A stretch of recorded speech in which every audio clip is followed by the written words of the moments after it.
Hey guys, welcome back to video 3. This is how to write a stellar introduction and conclusion where you're going to leave a great first impression and a great last impression. In our first two videos, we started by giving a bird's eye view of what a 5-paragraph essay is. And then we talked about mastering or crafting the perfect thesis statement. If you haven't watched those, we would encourage you to watch those because they are the foundations as we dig into the essay.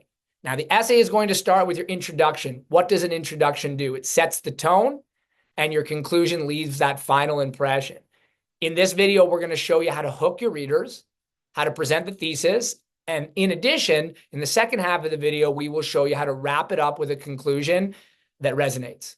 Okay, Ms. Schomer, talk to us about the conclusion. And I should say before you dive in, we would encourage you right now to pause the video, read the introduction that is here, and then unpause the video, and Ms. Schomer will talk you through it. So go ahead now and pause the video. Right. I'm gonna talk about the introduction so that after you read it, this might make more sense. Okay. So what you'll notice is the first sentence of this intro involves a hook. Okay. And this is the way to grab your reader's attention. Remember, the intro is very general and it doesn't have to be specific yet. So starting with your title is where you need to hook your audience. So look at this wonderful title, Challenging the Status Quo. This is what this whole essay is about. Women who challenge their society, their status quo. So first sentence or two, we're looking at sort of a universal idea about women being undervalued or underestimated. This is not going to be stated to you in the text. This is something that you have thought of. This is a way that you're going to bring the reader in.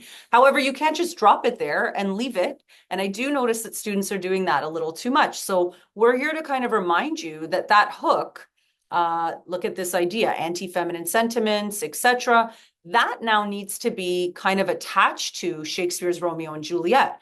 So this writer does connect it and talks about how this play does present women who have to challenge status quo by being independent heroines, something that would not be very much welcomed at the time. I have a question. Yes. Why is Romeo and Juliet all on a sideways like that? Novel titles, play titles, any larger pieces of work always need to be italicized. According to MLA format, Modern Languages Association. Don't forget that. So, quick recap. You're hooking with the title, you're hooking with some kind of general universal idea, and then you're tying that in, linking that to your overall study, which is Shakespeare's Romeo and Juliet, and then getting that ready to really mesh with your three main ideas. So Lady Capulet, the nurse, Juliet, these are individuals who have to live in a world that tells them perhaps that they should be more quiet, or they can choose to fight against this. So these are societal expectations, societal status quo.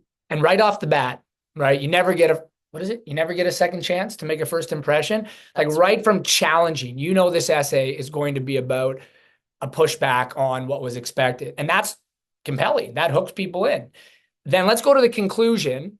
If the introduction goes from broad to specific, kind of like a inverted triangle, what do we do in the conclusion is we go specific to broad. And I find what students often do very, very well when they're writing their conclusions is do that specific statement very, very well. So again, take 30 seconds, pause this video, read the conclusion, and then come on back and I'll talk you through it. We are back. So we start very specifically. We restate our thesis statement, and then we spend maybe just 2 sentences re-outlining the body paragraphs. Where I want to encourage you is to only do 2 sentences where you re-outline your body paragraphs, because you want to end with some punch. And what often happens in a conclusion, we've read many, many essays, we just only repeat. Yes. And you do need to repeat. You can see what I've got highlighted in blue, right? We've repeated. So that's the top of the triangle. But then we want to end with some punch. Some insight, even maybe some thought-provoking ideas.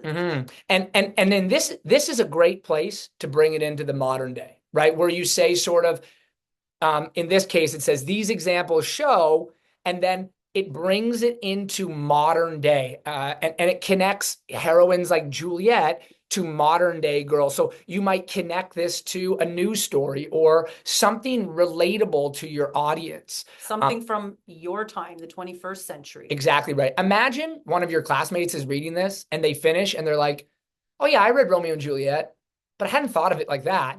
Oh, great idea. Yes. And that's what we want to do. And when you look at the conclusion, again, we want to remind you, some of it does wrap it up, but only about half. The Right. rest is a new idea, a new insight that gives the reader something to think about. Ms. Schomer, we're at our time. Final thought about intros and conclusions? Be organized, be specific when you have to be general when you have to be, and of course, happy writing. Happy writing. See you at the next video.